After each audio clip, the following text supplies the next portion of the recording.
Rachel Holt for Nesson.com here with Chris Nowinski, founder of Concussion Legacy Foundation. Chris, thanks for being here. Thanks for having me. We just pulled you aside during the second period of a very exciting Peapod Championship game between BU and Harvard, so thanks for giving us your time. My pleasure. I have to ask you, because you went to Harvard, your name was Chris Harvard when you wrestled in the WWE, you played football there, so are you rooting for Harvard? Well, you know, I'm also finishing my PhD at BU School of Medicine right now and started a research program there, so I'm torn, but not really. I'm still bleed crimson. Okay, we'll see what happens in this one. Very exciting. You're actually here promoting some of the work you're doing. Can you tell us a little bit about what you're doing?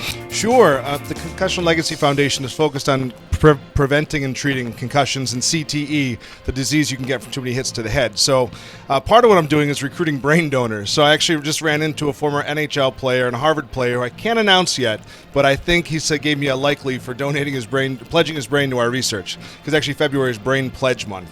And then we're also excited, we work with both BU and Harvard as part of our Team Up Speak Up program, where every September we have coaches across the country give a speech to their team saying, if you think your teammate has concussion, it's your responsibility to speak up and get them out of the game. Well, you're someone that's speaking from experience because you retired from competing because of a concussion you suffered. So what are you telling these younger athletes that you're seeing that may not have the resources yet or may be a little naive about the long-term effects of a head injury on their career and on their life? Yeah, I was actually here at the Garden where I had one of my worst concussions in the Royal Rumble in 2003.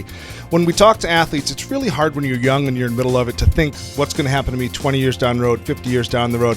A lot of it starts with telling them my story, that I had a couple bad concussions in a row, but I never told anybody. And I lied about it because I thought that was the right thing to do.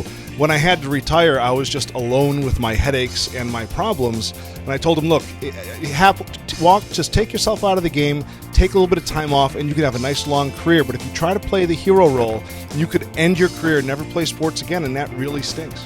Are you noticing a progression now in the NFL, let's say? We are making progress. We've been at this 10 years now. Athletes now understand this is a real thing.